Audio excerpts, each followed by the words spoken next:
양보하신 말씀대로 참으로 맨 마지막 날에 주님께서 보좌에 앉으시고 이 세상 모든 민족을 그 앞으로 부르시며 양과 염소로 그렇게 나누시는 심판을 하시겠다 했습니다. 그때 양과 염소를 나누시는 심판의 기준이 바로 긍휼의 삶을 살았는가 하는 것이 질문이었습니다.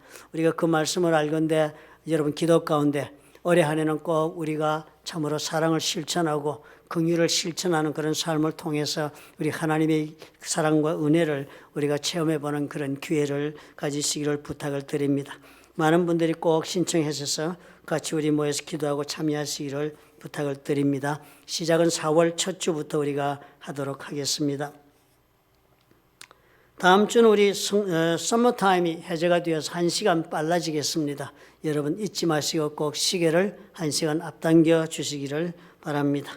오늘은 우리가 예배 끝나고 교제가 다 끝난 다음에 임기성 선교사님이 계신 너싱홈을 탐방하고자 합니다. 두 가지 목적이 있습니다. 임기성 선교사님 우리가 만나서 또 기도해 드리는 목적도 있지만 양로원에 지금 어떤 모습으로 어떻게들 살고 계신가를 한번 보고 그래서 우리가 긍휼의 사역에 임하실 때 어떤 마음으로 우리가 임하실 수 있는가를 사진에 한번 탐방해 보고자 해서 오늘 떠나고자 합니다. 가시고 싶은 분은 신청해 주시고 그리고 같이 촬영을 통해서 우리 같이 갈 수도 있겠습니다. 여러분 꼭 미리 사진에 말씀해 주시기 바라고요. 또 요즘 코로나 문제 때문에 양로원에서 검사를 받은 분들만 한해서 입장이 가능하다고 합니다. 그러니까 집에서 그 테스트 킷 가지고 계신 분 그런 가지고 오신 거 있을 줄로 압니다. 그리고 가지고 가서 그 자리에서 우리가 검사하고 그리고 우리가 들어가도록 그렇게 하겠습니다.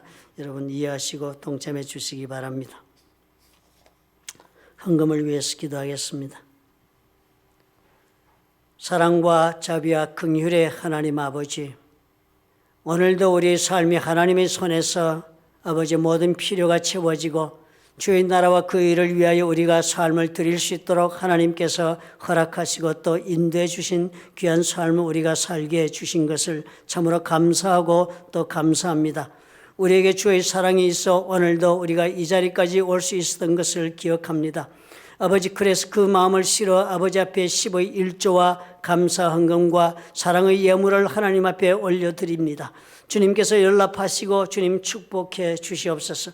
주님이 주시는 복으로 우리의 삶을 채워주셔서 참으로 하나님의 것으로 우리가 사랑하고 살고 베풀고 살고 또한 섬기며 살기를 원합니다. 하나님께서 이 예물을 연락하시고 바친 손길들과 그들의 영혼과 가정과 생업을 기억하시며 주님 축복해 주옵소서. 아버지여 이 물질이 쓰여지는 곳에 또한 놀라운 하나님의 은혜의 역사가 넘치기를 원합니다. 절망 가운데 있던 영혼들이 소망을 얻는 역사가 일어나기를 원하고 사망 가운데 있던 영혼들이 생명을 얻는 역사가 일어나기를 원합니다. 무엇보다도 우리 주 예수 그리스도를 삶의 구주로 영접하는 역사가 곳곳에서 일어나도록 우리 하나님이여 은혜를 베풀어 주시옵소서. 아버지께서 불렀던 좋은 교회를 축복해 주옵소서. 다시 오실 예수님을 맞이할 수 있는 교회가 될 수 있도록 기도와 말씀 가운데 하나님 앞에 걸어가는 귀한 성도요 교회가 되도록 우리 주님 지켜주시고 또한 주님께서 인도해 주시옵소서. 예수님 이름으로 감사하고 축복하며 기도합나이다. 아멘. 성경 말씀을 보겠습니다. 사도행전 1장 4절과 5절의 말씀을 우리 같이 합독하십시다.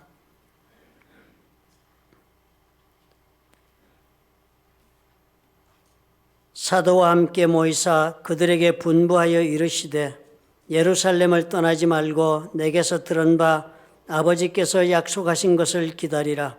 요한은 물로 세례를 베풀었으나 너희는 몇 날이 못되어 성령으로 세례를 받으리라 하셨느니라. 아멘.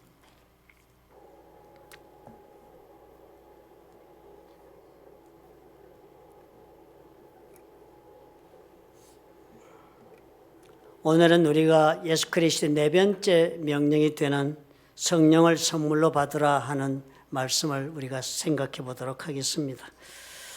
오늘 우리가 읽은 이 예수님의 명령은 예수께서 말씀하시기를 이 제자들에게 아버지께서 약속하신 것이 있으니까 그 약속하신 것을 받을 때까지는 절대로 예루살렘을 떠나지 말라 그렇게 주님께서 명령하시고 그리고서는 설명하시기를 몇 날이 걸리지 않을 것이다. 너희들은 몇 날이 못 되어서 성령으로 세례를 받는 일이 벌어진다라고 그 기다려야 하는 이유를 주님께서 설명하셨습니다. 성령 세례를 받는 것이다라고 주님이 그렇게 말씀하셨는데요. 이 예수께서 이 성령의 세례를 받고 성령을 받으라 하신 말씀은 사실상 이 지금 사도행전에 기록되기 이전에 벌써 요한복음 20장에 이 말씀이 기록되어 있습니다. 요한복음 20장 21절에 보면은 예수께서 십자가에 죽으신 다음에 부활하시는 그 즈음에서 제자들은 세상이 두려워서 자기들의 집으로 그 골방으로 다 들어가서 모여서 몸을 숨기고 그렇게 두려움 속에 있었습니다. 그런데 그 방을 주님께서 찾아오신 것이에요. 부활하신 예수님께서 찾아오시고는 자신의 그 못자국 난 손과 창으로 찔린 옆구리 상처를 보이시면서 자기가 다시 부활하신 것을 제자들에게 확인을 시키십니다. 그리고선 주님이 이렇게 제자들에게 그날 말씀을 하세요. 예수께서 또 이르시되 너희에게 평강이 있을지어다. 아버지께서 나를 보내신 것 같이 나도 너희를 보내노라. 주님께서 그렇게 말씀하시는 거예요. 지금 골방에 두려워서 숨어있는 사람들에게 예수님 말씀하시기를 하나님 아버지께서 나를 이 세상에 보낸 것처럼 나도 너희들을 이 골방에서 세상으로 내보내겠다. 그렇게 말씀을 하시면서 이 말씀을 하시고 그들을 향하사 숨을 내쉬면서 이르시되 성령을 받으라. 그렇게 하셨다는 것입니다. 대단히 흥미로운 장면 아닙니까? 성령을 받으라 하시는데 숨을 내쉬면서 후 하고 숨을 내쉬면서 성령을 받으라 그러셨다는 것이에요. 예수님께서 그렇게 성령을 받으라 그랬었으니까 그날 아마 그 방에서 제자들은 성령을 받았을 것입니다. 사실 이 말씀 여러분 가만히 생각해 보면요. 대단히 참 이 모습과 비슷한 모습을 우리가 발견할 수 있는 것이 창세기에도 있습니다. 창세기 2장 7절에 보면 하나님께서 사람을 창조하시고 생명을 불어넣는 장면을 이렇게 적었어요. 여호와 하나님이 땅의 흙으로 사람을 지으시고 생기를 그 코에 불어넣으시니 하나님이 후 하고 숨을 불어넣었더니 사람이 생명이 되었다. living soul. 이때까지는 생명이 없었는데 후 하고 하나님이 그 입으로 분 그 바람을 받더니 그 다음에 생명이 들어갔다. 이렇게 설명을 하고 계신 것이 창조의 모습이었습니다. 너무나도 흡사한 것입니다. 마치도 그 니고데모에게 예수님 말씀하실 때 뭐라고 말씀하셨어요? 니고데모에게 육으로 난 것은 육이요 영으로 난 것은 영이다. 그렇게 말씀하시면서 사람이 거듭나야만 하나님의 나라로 들어갈 수 있다고 그렇게 말씀하셨을 때 그 내용처럼 그렇게 주님께서 지금 이 제자들에게 하고 계신 것을 우리가 보는 것입니다. 영을 불어넣어서 제자들이 죽었던 영을 다시 살려내고 계신 것처럼 그렇게 보여지는 장면이 바로 요한복음 20장에서 골방에 갇혀 있는 그런 제자들을 찾아와 성령을 받으라 하셨을 때 그 모습인 것입니다. 참 이 사도행전의 성령을 그런데 받으라고 기다리라고 하는 장면은 사실상 이 20장에서 이 골방에서 일어난 사건과는 조금 다른 모습을 보여주고 있습니다. 이 골방에서는 주님께서 성령을 받으라 그래 성령을 받는 모습을 이렇게 기록하고 있지만 사도행전에서 이 장면은 하나님 앞에 기다렸다가 그 선물로 성령을 받으라 하고 말씀하신 다음에 벌어진 사건이 사도행전에 기록된 모습을 볼 때 어떻게 되어 있습니까? 이 사람들은 그 예수님께서 감람산에 승천하신 다음에 성령으로 능력을 입는 그 약속의 말씀을 자신들이 받아들이기 위해서 마가의 다락방으로 들어가서 약 일주일 동안을 기도한 것으로 보여집니다. 예수님께서 3일 만에 부활하시고 그리고 40여일 동안을 다니시다가 감람산에서 승천하셨으니까 6월절 날 십자가에 못 박히시고 오순절 날 성령이 임했으니까 그 50일 가운데서 43일은 주님이 계셨고 나머지 일주일이 비는데 그 일주일 동안은 이 사람들이 예루살렘에서 골방에 들어가 기도한 것입니다. 그리고 그 기도한 다음에 일주일 후에 위로부터 불과 같이 임하는 성령의 역사를 저들은 체험했다. 그렇게 성경이 적지 않습니까? 그러니까 이 두 가지 모습이 조금 다릅니다. 요한복음 20장에는 예수께서 먼저 저들에게 그 제자들에게 성령을 받게 하시고 그렇게 받은 성령을 가리켜서 우리는 내주하시는 성령님 그렇게 설명을 합니다. 예수께서 예수를 믿는 모든 자들이 예수를 믿는 순간에 예수의 영이 우리 속에 들어와서 우리로 하여금 구원의 확신에 이르게 만드는 그 믿음의 과정을 가르쳐서 우리는 성령이 내주하심으로 그런 일이 벌어진다. 그렇게 설명을 해서 성령이 내주하심이라고 설명합니다. 그러나 이 일주일 동안 기다리면서 기도하고 이 120여 명이 위로부터 임하는 성령의 그 은혜를 입고 성령의 사람으로 그렇게 변화한 이 사건은 우리가 성령으로 충만함을 체험을 받는 사건이라 그래서 성령 충만이라 그렇게 구분해서 설명을 합니다. 성령 충만, 성령 세례는 결국은 다 같은 것을 이야기하고 있는 것 같지만 이런 단계적 차이가 있다고 그렇게 보아야 하겠습니다. 그러니까 모든 예수 믿는 사람들은 다 어떻게 해요? 예수를 삶의 구주로 그렇게 시인한 사람은 예수의 영이 아니고서는 그렇게 시인할 수가 없다라고 성경이 말씀하고 있는 것을 보아서도 모든 그런 예수 믿는 사람들이 이미 그 사람들의 영혼 속에는 성령께서 들어와 내주하고 계신 것입니다. 나는 예수를 주로 모시고 산다 고백하는 자들은 다 성령의 내주함이 있습니다. 그러나 오늘 주님께서 선물로 받으라는 성령은 이 내주하시는 성령님이 아니라 위로부터 임하시는 그런 성령님을 말씀하고 계시기 때문에 이 성령 충만함을 우리가 주님께서 오늘 받으라고 그렇게 명령하시는 것으로 우리가 이 말씀을 이해해야 하겠습니다. 사실상 우리가 신앙생활하면서 많은 분들이 니고데모가 품었던 질문을 동일한 질문을 가슴에 품고 신앙생활을 합니다. 예수를 믿지만요. 체험하지 못한 사람들이 가장 큰 중요한 본인에게서는 심각한 질문이 도대체 성령의 세례가 무엇이며 성령의 충만이란 무엇인가 하는 질문인 것입니다. 왜냐하면 예수를 나의 주로 고백하고 그렇게 믿음의 길에 들어섰다 할지라도 그래서 성령께서 내 속에 내주하신다 하지만 이 내주하시는 성령을 내가 감정적으로 확인할 수가 없기 때문에 그런 질문을 하기가 되는 것입니다. 또 성령 충만을 하는 것을 경험해 보지 못한 사람은 과연 이것이 무엇인가 하는 생각을 품게 마련입니다. 마치도 니고데모처럼 어떻게 사람이 다시 태어날 수가 있겠는가? 어떻게 사람이 영으로 다시 태어날 수가 있겠는가 하는 질문을 품고 사는 분들이 많을 수 있습니다. 예수께서 니고데모에게 말씀하신 대로이에요. 육의 사람인 우리가 예수의 영, 성령의 역사하심으로 우리 속에 구원의 믿음이 생기지만 이것으로 족하지가 않다는 것입니다. 이것으로 족하지 않다. 믿음을 가지고 이 세상을 살아가기에는 이것 하나만으로는 족하지 않으므로 제자들에게 당부한 것입니다. 절대로 내가 승천하고 하늘나라로 올라간 다음에는 너희들끼리 예루살렘을 떠나지 말고 기다려야 한다. 성령을 받지 않고는 나갈 수가 없다. 성령을 받으면 능력이 너에게 임하니까 그때서야 나가서 하나님께서 원하시는 길을 걸어갈 수 있다라고 그렇게 당부를 한 것입니다. 왜 예수님께서 굳이 내주하시는 성령님이 있으심에도 불구하고 위로부터 임하시는 이 성령의 충만함을 입으라고 명령하고 계신가? 이것을 오늘 우리가 깊이 한번 생각해 보아야 하겠습니다. 이것이 만약에 명령으로 우리에게 주어진 것이라면 오늘 우리 이 자리에서 나는 예수를 믿지만은 아직 성령의 충만함을 체험해 보지 못했다 하신 분은 이 주님의 명령을 따라서 하나님 앞에 그 선물을 구하는 그런 순종이 있어야 하겠습니다. 왜 우리가 그래야 할까? 왜 성령의 충만함인가 하는 질문에 대한 답을 오늘 우리가 얻어야 하겠습니다. 그 첫째가 하나님이 원하시는 삶의 모습은 열정적인 삶입니다. 우리가 삶을 살 때요, 열정적인 삶, 온 우리가 정말 참으로 살만한 삶, 살고 싶은 그런 의욕에 충만한 삶, 목적이 있어서 주님 하나님 앞에서 정말 추구가 있고 그리고 또 노력이 충만한 그런 삶을 살기를 원하고 계시기 때문입니다. 예수께서 우리에게 주신 명령을 한번 다시 생각해 보십시오. 하나님을 사랑하라 그리고 내 이웃을 사랑하는 명령이 가장 큰 계명이라 하셨고 그 나머지 하나님이 우리에게 주신 모든 계명은 이 두 강령 하나님 사랑과 이웃을 사랑 계명에 다 종속되는 하위 계명이라고 그렇게 말씀을 하지 않았습니까? 주님께서. 그렇다면요.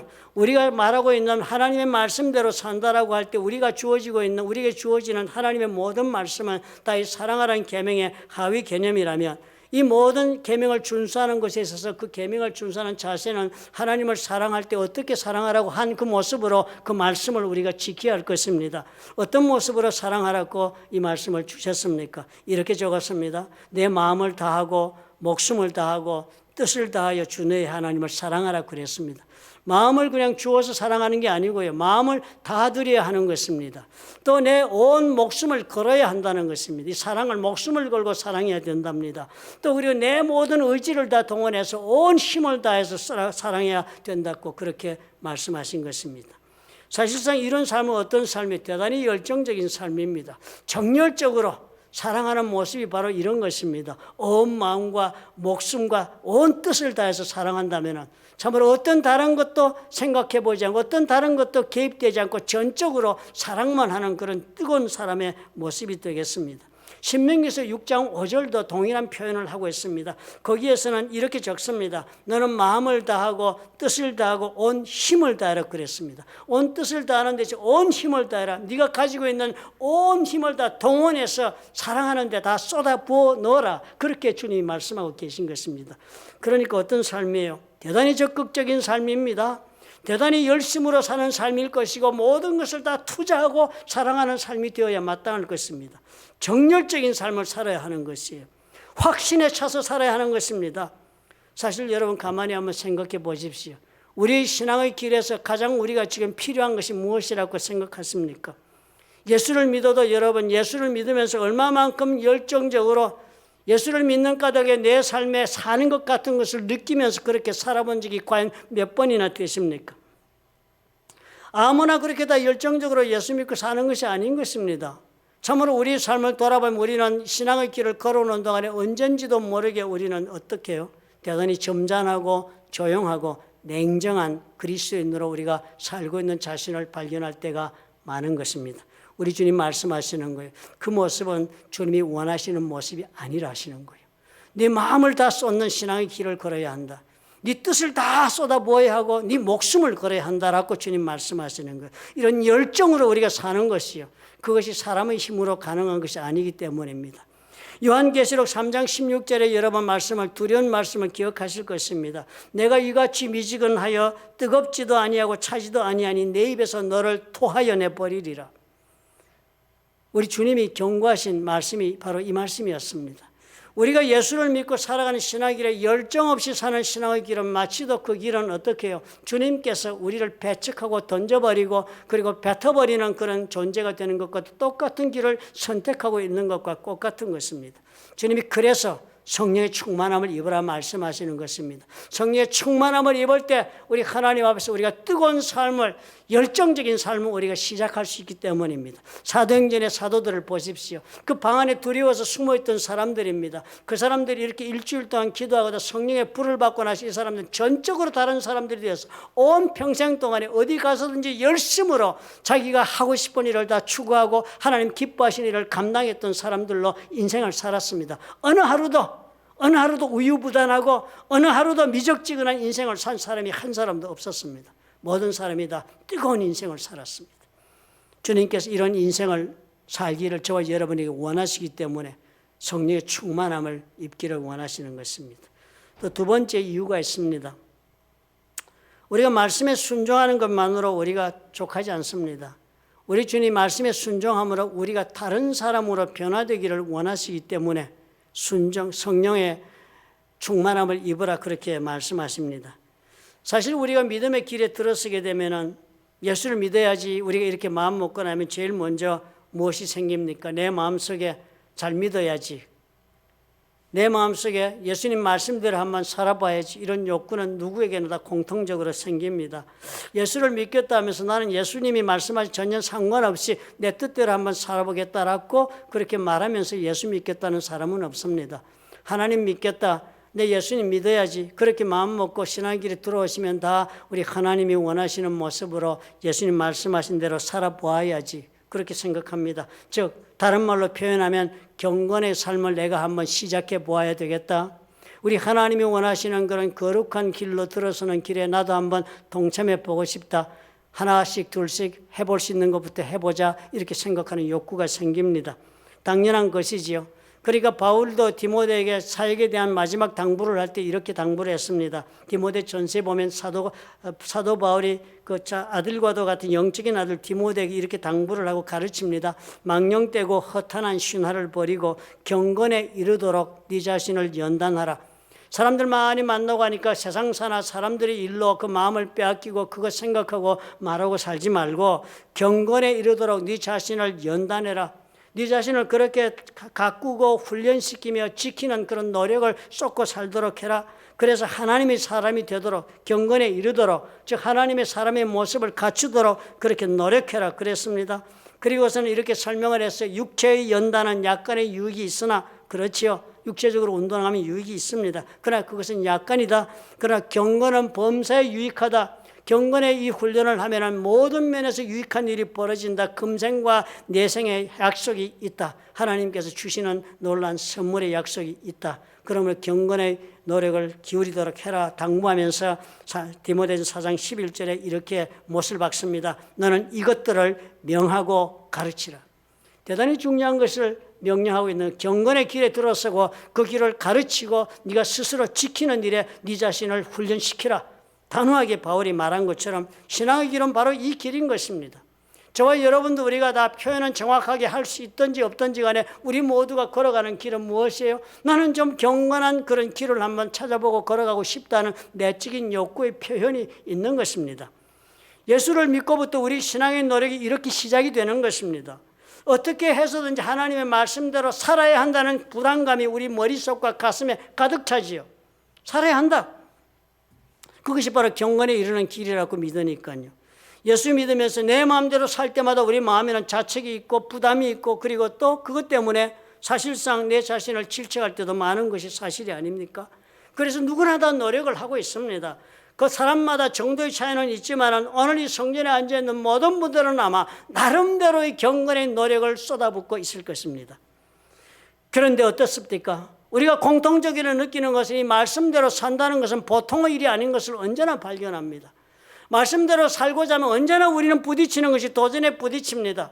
그래서 권사님들 언제나 그럽니다. 사단이 우리를 유혹한다고, 사단의 유혹에 빠지지 말라고, 말씀대로 살려고 하면 언제나 그런 시험이 있다는 것을 그렇게 표현합니다. 여기에서 우리의 신앙의 갈등이 생기는 것입니다. 선택을 하게 되겠지요. 포기하고 그만 신앙을 내려놓든지, 아니면 그저 이를 악물고라도 할 수 있는 만큼은 해보겠다 하면서 신앙의 길을 걸어가든지, 그렇게 사람들이 설정을 하게 되는 것입니다. 그 가운데는 어떻게, 일단의 사람들 가운데는 대단한 결심을 가지고 열심으로 그 경건의 길을 추구하는 사람들, 도전해가는 사람들, 그런 사람들 많이 있는 것입니다. 그렇지만 이런 도전으로서 우리가 해결이 되는 것이 결코 아닌데 문제가 있는 것입니다. 이렇게 우리가 도전하다 보면요, 신앙이 이제는 그 목표가 바뀌기 시작을 합니다. 신앙의 목표가 말씀의 실천과 율법의 준수에 있게 되는 것입니다. 이것 하나 달성하는 것이 내 신앙의 목표가 됩니다. 어떻게든 말씀대로 해보지 못했으니까 하나 해보는 것이 목표가 됩니다. 그래서 목표가 설정이 됩니다. 영적으로 내 자신을 훈련하기 위해서 우리는 그런 경우도 많죠. 금식해야 되겠다. 내가 3일 금식해야지. 영적 훈련을 나에게 부과하는 것입니다. 3일 한 사람은 또 해가 지나면서 3일만 할 것이 아니라 5일 정도를 해보고 싶다. 그리고 그 가운데는 급기야는 예수님을 따라 40일 금식하는 사람도 더러 우리는 보지 않습니까? 그래서 하나님의 은혜를 입겠다 하고 이렇게 우리가 도전하는 것입니다. 또 다른 목표를 우리가 세우기도 합니다. 경건의 목표를 세웁니다. 매일 성경을 5장씩 읽고 6개월마다 한 번씩 일독을 하도록 해야지, 이런 목표를 세웁니다. 적어도 성경 구절 69절은 완전 암기를 하도록 해야지 이렇게 스스로에게 목표를 정하고 그렇게 노력을 합니다. 또 신앙생활의 실천 강령도 스스로 세우고 삽니다. 15일조를 내야겠다, 정확히 내야겠다, 이렇게 스스로 결단하고 그렇게 실천하고자 하는 사람도 있습니다. 아니면 또 고아와 과부를 돌보라 그랬으니까 불쌍한 사람들을 돌보도록 해야지, 그래서 컴패션 그 미니스트리에 연락을 해가지고 그곳에다 고아들을 돌보는 그런 후원자 계약을 맺기도 합니다. 올해는 10명 계약을 했는데 수입도 좋아지고 하나님 축복하셨으니까 내가 이제는 그 은혜에 상응해서 100명으로 늘려야겠다, 이렇게 신앙 고백하는 분들도 우리가 심심치 않게 보지 않습니까? 얼마나 우리가 선한 목표들을 우리가 세우고 또 보게 됩니까? 그리고 다 그것들은 어느 건 하나 쉽게 이룰 수 있는 것들이 아니었음에도 불구하고 많은 사람들이 그렇게 도전하는 것을 보는 것입니다. 그런데 어떻게 해요? 그렇게 노력하다 보면 우리는 우리 자신도 모르게 이 모든 경건의 목표들이, 이 제목들이 그 자체로 우리 신앙생활의 목표가 되는 것입니다.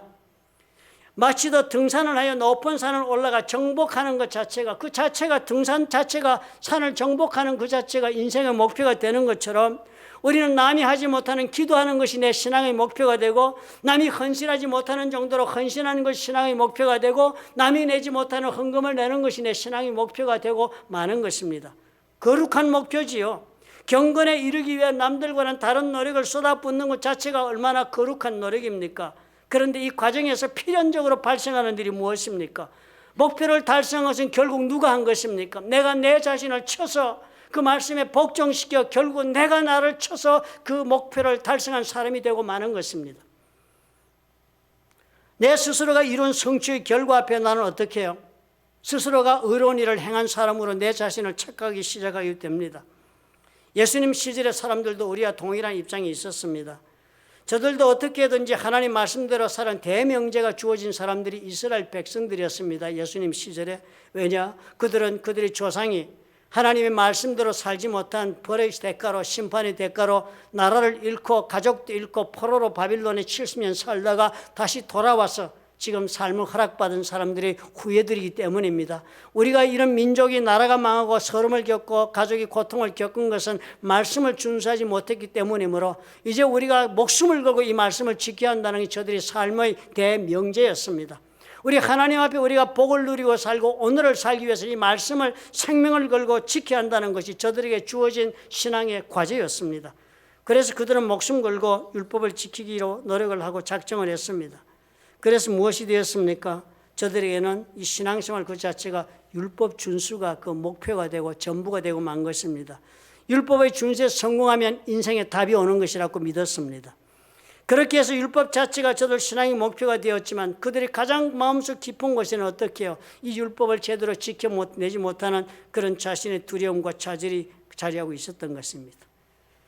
예수께서 그런 저들을 향해서 뭐라고 말씀했습니까? 마태복음 2장 23장 27절에 보니까 스스로 이런 율법을 지켰다고 자부하는 사람들, 그런 바리새인들과 서기관들을 향하여 예수님께서 이렇게 지적했습니다. 화 있을진저 외식하는 서기관들과 바리새인들이여, 회칠한 무덤 같다. 너들은 회칠한 무덤 같다. 겉으로는 아름답게 보이나 그 안에는 죽은 사람의 뼈와 모든 더러운 것이 가득한 존재들이다. 화 있을진저. 그렇게 주님께서 말씀하지 않았습니까? 겉으로는 어떻게 해요? 율법을 지키는 사람, 아름다운 사람을 보여주고 있지만 그 율법을 지키는 너희 속에는 사람답지 못한 것이 수도 없이 들어있다. 제대로 된 사람이 되지 못하고 있다. 주님께서 그렇게 지적하신 것입니다. 저들이 왜 그렇게 예수님께 질책을 받는 사람이 되고 말았겠습니까? 자신들이 지켜내고 있는 높은 수준의 율법이 그 사람들이 스스로 의인을 만들어준다고 믿고 있었기 때문입니다. 누가복음 18장 9절에 예수님이 저들에게 이 상황 설명하면서 이렇게 비유를 했습니다. 바리새인과 세리를 비유하면서 기도하는 모습을 비유하면서 이렇게 설명합니다. 자기를 의롭다고 믿고 다른 사람을 멸시하는 자들에게 이 비유로 말씀을 하시 이렇게 하십니다. 두 사람이 기도하러 성전에 올라가니 하나는 바리새인이요 하나는 세리라.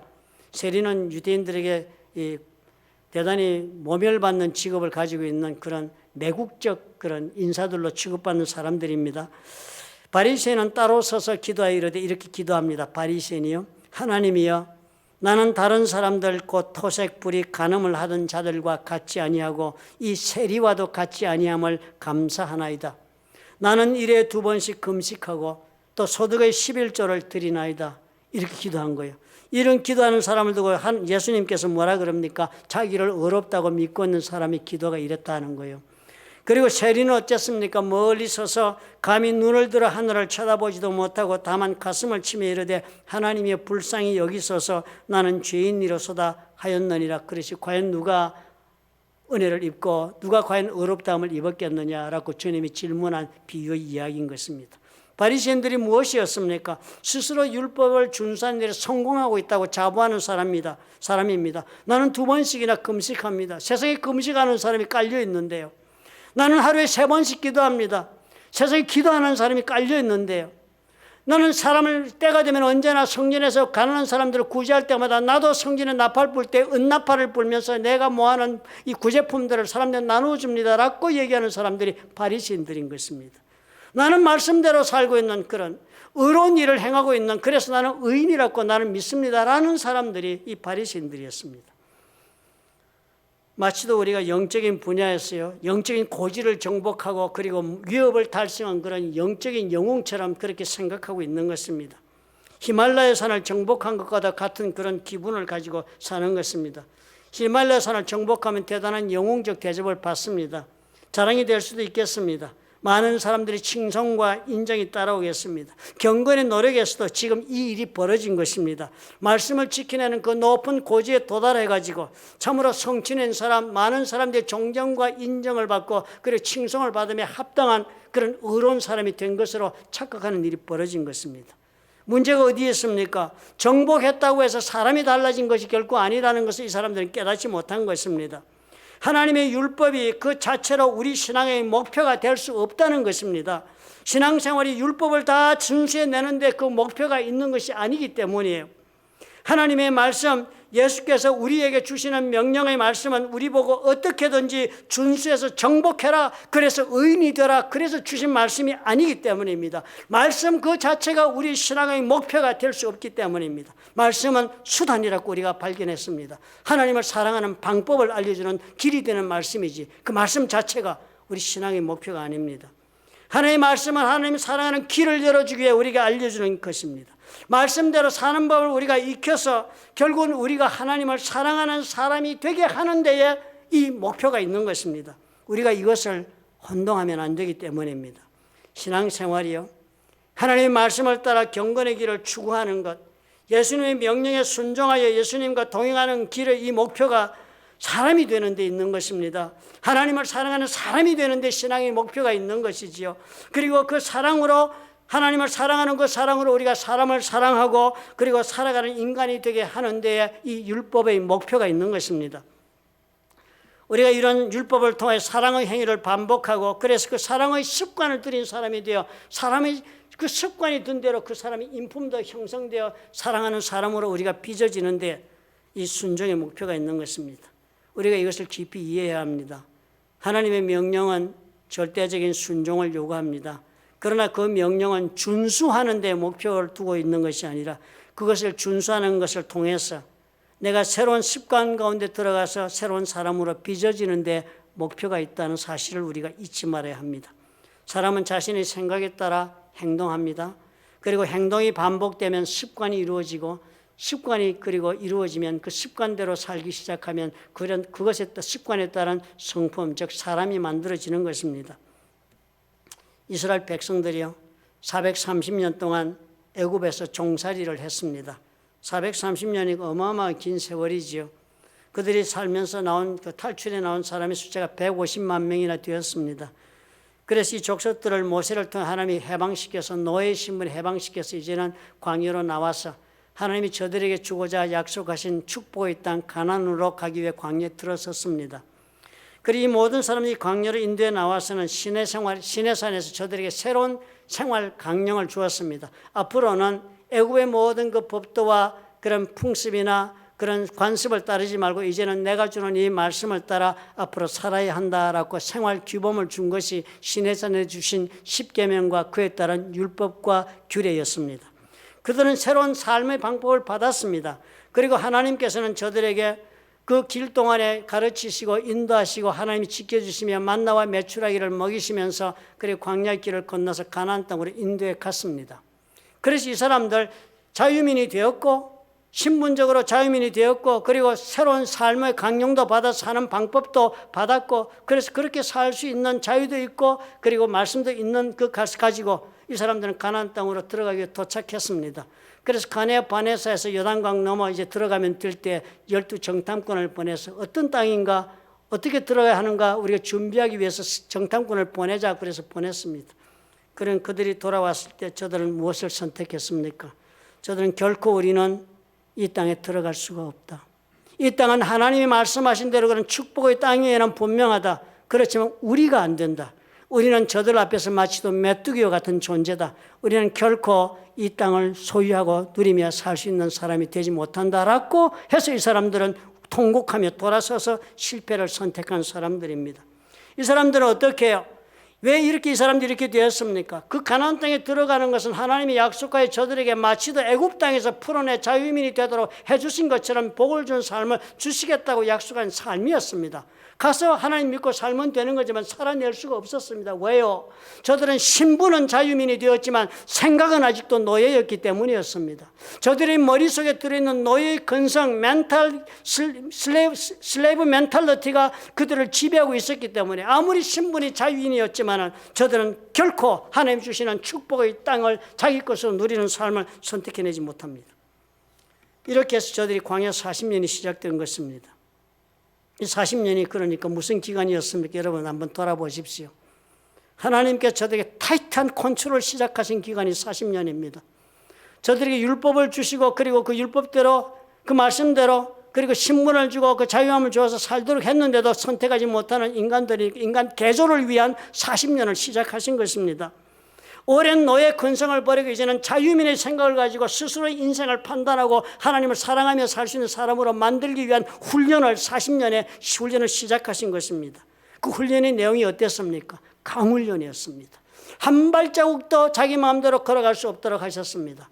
저들 가운데 하나님이 성막을 짓고 구름 기둥과 불 기둥으로 임하셔서 항상 같이 계셨습니다. 앞으로 나아갈 때도 저들 마음대로 광야에서 가고 싶은 곳으로 가도록 허락하지 않았습니다. 구름이 떠올라야만 그들은 구름이 가는 만큼만 갈 수 있고 구름이 머물면 머물러야 했고 그리고 저녁이 되면 그곳에 텐트를 치고 자야 했습니다. 한 발자국도 주님이 하나님 허락하지 않는 것은 갈 수 없는 아무것도 자유가 허락되지 않는 삶 속에서 그들은 율법을 실천하며 하나님이 주는 것만 먹고 하나님이 생각하는 것만 생각하면서 하나님이 하라고 하는 것만 하면서 40년을 살았습니다. 왜 그렇게 살게 했습니까? 사고를 바꾸기 위한 것이었습니다. 사람을 바꾸기 위한 것이었습니다. 동일한 것이에요. 우리가 예수를 믿어 이제 하나님의 자녀가 되었습니다. 신분이 바뀌었습니다. 우리는 세상의 아들로 살다가 이제는 하나님의 아들이 되었습니다. 그렇지만 어떻게 해요? 우리가 하나님의 아들이 되었다고 해서 우리의 생각이 바뀌었습니까? 사람이 변화했습니까? 우리는 여전히 옛날의 세상의 세상의 생각을 가지고 우리는 하나님이 자녀로서의 길을 걸어갈 수 있다고 생각하고 있습니까? 아마 그랬다면 우리는 이스라엘 사람들처럼 또 실패하는 인생을 살고 말 것입니다. 하나님이 예비하신 그 놀라운 축복의 삶을 우리는 결코 누리지도 못한 채 우리는 이 축복을 누릴 수 없는 사람이라는 것을 수시로 발견하면서 자신의 실패 속으로 숨어 들어가는 존재들이 되고 말 것입니다. 무엇으로 이것을 고칠 수 있겠습니까? 그래서 주님이 명령을 주시는 거예요. 타이탄 하나님의 동행하시는 컨트롤을 주시기 위해서 주님께서 성령을 받으라. 그리고 이제 하나님의 약속하신 선물을 받을 때까지 기다렸다가 위로부터 임하는 성령을 받으라. 그러면 너희가 능력을 입고 이제는 나와 동행하는 길을 걸어갈 수 있겠다라고 주님이 말씀하시는 명령이 되고 있는 것입니다. 우리를 변화시키는 것이 예수 그리스도의 우리를 향하신 목적이기 때문입니다. 우리가 율법을 통하여 스스로 변화할 수 없는 존재인 것을 주님은 무엇보다 아시기 때문입니다. 우리가 이것을 착각하지 않도록 주의해야 할 것입니다. 우리는 스스로 의로운 사람이 되고 스스로 주님을 선택하고 스스로 사랑할 것을 아는 사람들이 되지 못하기 때문입니다. 우리 생각을 바꿔야 하고 사람이 바뀌어야 하는 것입니다. 그래서 주님이 성령과 밀착 동행을 명령하고 계신 것입니다. 마치 이스라엘 백성들이 40년 광야 생활에 하나님과 밀착해서 동행하고서 가나안 땅에 들어갈 수 있었던 것처럼 저와 여러분도 이제 우리 주님이 준비하신 천국 예수 그리스도와 함께 우리의 삶을 누릴 그곳까지 갈 때까지 우리는요 이 땅에서 하나님이 주신 말씀을 품고 주의 성령과 밀착 동행하면서 이 길을 성령의 능력에 의지하고 걸어가는 길을 계속 걸어갈 때 우리가 속에서부터 사람이 변화되어 하나님의 자녀로 우리가 결국은 변화되고 말 것이기 때문입니다. 그러면 이 명령은 무엇보다도 가장 중요한 실천적 계명이 되는 것입니다. 우리 하나님 앞에서 어떤 모습으로 어떤 계획을 가지고 어떤 목적지를 향하여 어떤 길을 걸어가고 있든지 간에 성령과 동행하지 않고는 그 길을 우리는 갈 수 없음을 예수 그리스도의 명령을 통해서 우리가 확인할 수 있어야겠습니다. 여러분 기억합시다. 내가 아무리 선한 생각을 품었다 할지라도 내가 아무리 하나님 앞에서 큰 소원을 품고 있다 할지라도 성령님의 동행하심과 충만하게 하심이 없으면 우리는 이 길을 걸을 수 없다는 것을 솔직히 인정하고 오늘 내 자신을 쳐서 우리 주님의 명령 앞에 복종시키는 저와 여러분이 되실 수 있기를 예수님의 이름으로 부탁드립니다. 기도하겠습니다. 좋으신 아버지 하나님 감사합니다.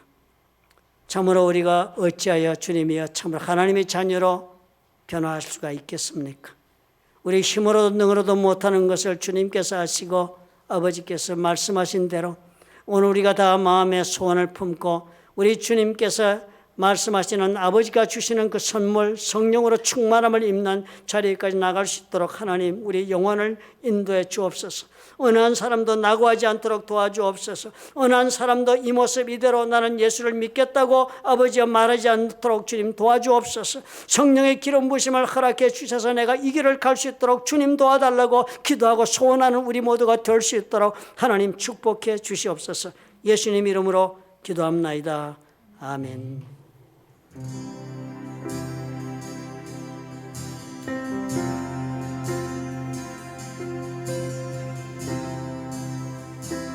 우리 같이 고백하십시다. 허무한 시절 지날 때, 허무한 시절 지날 때, 깊은 한숨 내쉴 때, 그런 풍경 오시며 다시 가는 분이네. 고와 같이 너희를 버려두지 않으리.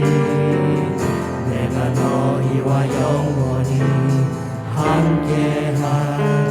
우리 한 번 더 이 시간 고백하실까요? 허무한 시절, 허무한 시절 지날 때, 깊은 한숨 내쉴 때, 그런 풍경 오시며 다시 가는 분이네.